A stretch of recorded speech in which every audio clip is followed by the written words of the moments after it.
CID পুলিশের ওপরে না সত্যি কথা বলতে আর ভরসা নেই। সিআইডি সরকারি উকিল সমস্ত কিছু বিক্রি হয়ে গেছিল। আজকে যারা দোষী তারা বেকসুর খালাস হয়ে রাস্তায় ঘুরে বেড়াচ্ছে, গায়ে পূর্ণ মানুষের ব্রেন ওয়াশ করার জন্যই কথাটা বলছেন। চিকিৎসককে রেপ করে মার্ডার করা হয়েছে, তাকে রেপ করে মারা হয়েছে, তারপরে আবার মদ খেয়ে তারপর আবার রেপ করা হয়েছে। ধর্ষণের মতো ঘটনা বন্ধ হবে বলে আমার মনে হয় না। যে একটা তো মেয়ে, সে তো চলেই গেছে, তাকে তো আর ফিরে পাওয়া যাবে না, কিন্তু বিচার তো আমরা চাইতেই পারি।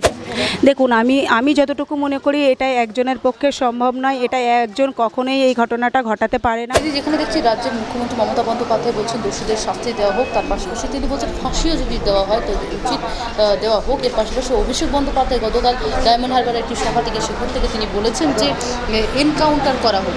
ভরসা রাখছেন আপনার শাসক? দেখুন, ভরসা তো 2013 সালেও রেখেছিলাম, যখন উনি 2013 সালের 27 জুনের ঘটনাতে কামদুনিতে উনি উপস্থিত হয়েছিলেন।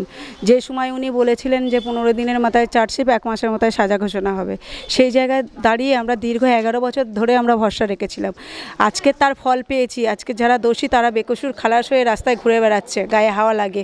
সেই ক্ষেত্রে আজকের মাননীয় মুখ্যমন্ত্রী যে কথা বলছেন এবং অভিষেক ব্যানার্জি যে কথাটা বলেছেন, সম্পূর্ণ মানুষের ব্রেন ওয়াশ করার জন্যই কথাটা বলছেন। কারণ আমরা প্রত্যেক ক্ষেত্রে দেখেছি ধর্ষণ হলেই আমাদের মাননীয়াকে একটা অ্যামাউন্ট কষে দিতে, যে ধর্ষণ হলেই এই টাকাটা দিতে হবে।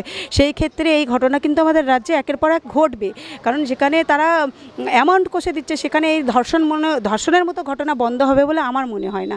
কারণ 2013 থেকে একের পর এক ঘটনা কিন্তু আমরা দেখে এসেছি, সে গায়েঘাটা, খরজনা, হাঁসখালি, প্রত্যেকটা জায়গায় সেই জায়গা কিন্তু কেউ এখনও বিচার পায়নি।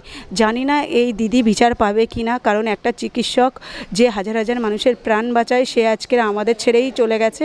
আজকের জানি না সঠিক বিচার হোক, এটাই আমরা চাইবো। কারণ রাজ্যের পুলিশের উপরে, রাজ্যের সিআইডির উপরে যদি ভরসা রাখে সম্পূর্ণ ভুল হবে। কারণ কামদুনের মামলায়ও আমরা ভরসা রেখেছিলাম, কিন্তু তার বিচার এখনও পাইনি। দীর্ঘ 11 বছর হয়ে গেছে, কিন্তু আজও আমরা পথে নামছি, আজও পথে আমাদের পায়ের চটি খোয়াচ্ছি, কিন্তু এখনও বিচার পেলাম না। সেই ক্ষেত্রে আমি বলবো যে বিচার পাবে বলেও আমার তো মনে হয় না।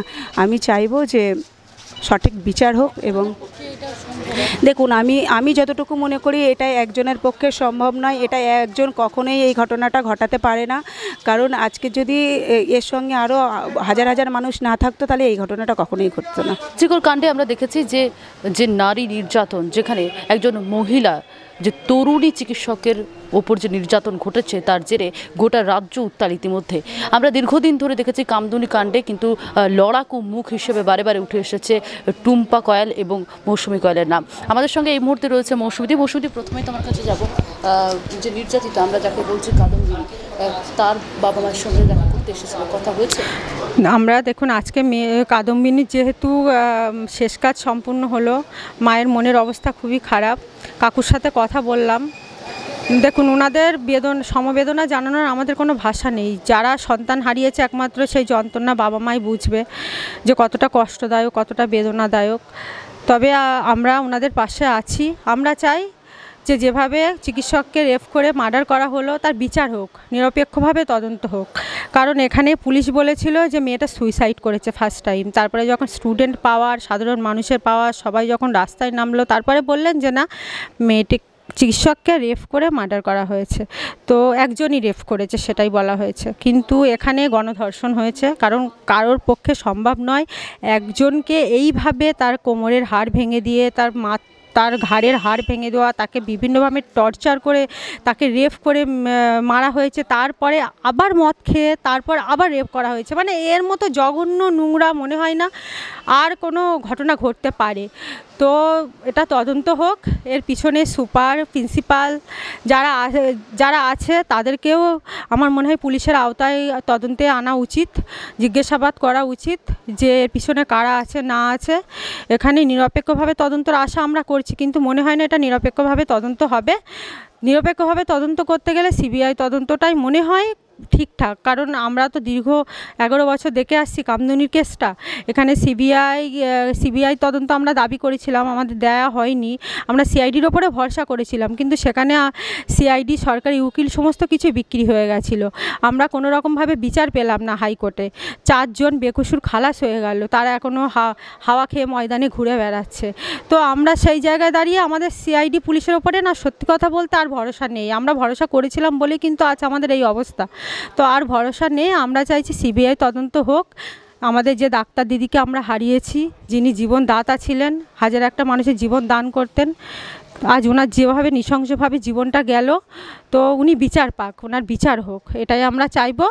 এবং বাড়ির পরিবারের মানুষের কাছে আবেদন থাকবে, আপনারা কোনো প্রলোভনে পা দেবেন না। কারণ এই ধরনের ঘটনা ঘটলে মানুষ আগে আগে যে কোনো পলিটিক্যাল পার্টি থেকে প্রলোভনটাই আসে যে নির্যাতিতার বাবা মায়ের উপর কি কোনো প্রভাব ফেলতে পারছে রাজ্যের শাসক? কারণ একটু আগে আমরা দেখলাম যে বিধায়ক এসেছিলেন, স্থানীয় বিধায়ক, তিনি এখানে এসে ঘোরাঘুরি করছেন। দেখুন, সাধারণ মানুষের তো হাত বাঁধা থাকে, তারা কিছু করতে চাইলেও তারা করতে পারেন না, নিরুপায় হয়ে যায়।